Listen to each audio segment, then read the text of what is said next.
জ্বালানি সংকটের প্রভাব পড়েছে তরমুজের বাজারে। বাম্পার ফলন হলেও জ্বালানি তেলের অভাবে পরিবহন সংকটের কারণে বিক্রি কমেছে। বাধ্য হয়ে স্থানীয় বাজারে কম দামে বিক্রি করছেন কৃষক। এতে উৎপাদন খরচই উঠছে না। অনেকে জমিতেই ফেলে রাখছেন তরমুজ। ডেস্ক রিপোর্টে বিস্তারিত। ভোলা, বরগুনা, পটুয়াখালী ও গাইবান্ধার সবুজ মাঠ জুড়ে এখন শোভা পাচ্ছে মিষ্টি তরমুজ। অনুকূল আবহাওয়া ও নিবিড় পরিচর্যার কারণে ফলন হয়েছে বাম্পার। মৌসুমের শুরুতে ভালোই দাম ছিল, কিন্তু সেই তরমুজ বিক্রি হচ্ছে অর্ধেকেরও কম দামে। বিক্রি না হওয়ায় জমিতেই পচে যাচ্ছে তরমুজ। যে তরমুজটা আগে বেচছি 200, এই তরমুজ আমি বিক্রি করি 100 টাকা। অনেক তরমুজ ভিতরে পচা যাইতেছে, বিক্রি করতে কষ্ট হইতেছে। কৃষকরা জানান, জ্বালানি সংকটের কারণে রাজধানী ঢাকা ও চট্টগ্রাম সহ দেশের বড় বড় পাইকারি বাজারে তরমুজ নিয়ে যেতে পারছেন না তারা। কম দামে বিক্রি করতে বাধ্য হচ্ছেন স্থানীয় বাজারে। এতে গাড়ি ভাড়া ও উৎপাদন খরচের টাকা তোলা যাচ্ছে না। মালের রেট কম, যার কারণে আমাদের এবছর ব্যাপক টাকা লোকসান হইতেছে। আমরা গাড়ি ভাড়া বাড়তি, তেলের দাম বাড়তি, আর মাল আনি গাড়ি দিয়ে মাল বেশি, আর কোনো দাম হয়নি মালের। ফলন ভালো, কিন্তু আমরা দাম পাইতেছি না, এবং যে একদিকে নিয়ে যাবো তাও গাড়ি লইয়ে খুব সমস্যা আছে, গাড়ি পাইতেছি না। গাড়ির সমস্যা, তেলের সমস্যার জন্যই আর কি এই এতদিন পিছনে পড়ছি আমরা।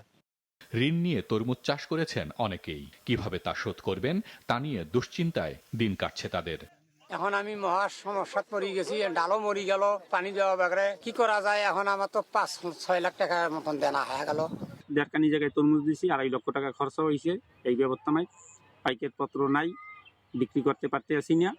কৃষি সংশ্লিষ্টরা বলছেন, ন্যায্য মূল্য ও সুষ্ঠু বাজার ব্যবস্থাপনা নিশ্চিত করা না গেলে ভবিষ্যতে তরমুজ চাষে আগ্রহ হারাবেন কৃষকরা। আমরা প্রতি কৃষককে আলাদা করে আমরা প্রত্যয়ন দিয়ে দিচ্ছি, যাতে সে গিয়ে কোনো পাম্পে বা যেখানে তেল বিতরণ করা হয় ওইখান থেকে সে যাতে ভোগান্তির শিকার না হয়, কৃষির উৎপাদনে যাতে কোনো ব্যাহত না হয়, সেই জন্য আমরা সার্বক্ষণিক কৃষকের সাথে আছি, সেটা আমরা আশ্বস্ত করতেছি। প্রত্যয়নপত্র কাজ করতেছি না। প্রত্যয়নপত্র পাম্পে নিয়ে গেলে তারা বলতেছে না, আমরা প্রত্যয়নপত্র তেল দিতে পারবো না। এই তেলের অভাবেই আমাদের তরমুজ চাষির অনেক টাকা লস, বর্তমানে লস হয়ে যাবে। তরমুজ বিক্রির জন্য সহায়তার আশ্বাস দিয়েছে স্থানীয় কৃষি বিভাগ। পাইকারি আমাদের ক্রেতা আছে, তাদের সঙ্গে আমরা কথা বলেছি। তারপর জেলা কৃষি বিপণন কর্মকর্তা, তাদেরকে বিষয়গুলো আমরা জানাইছি।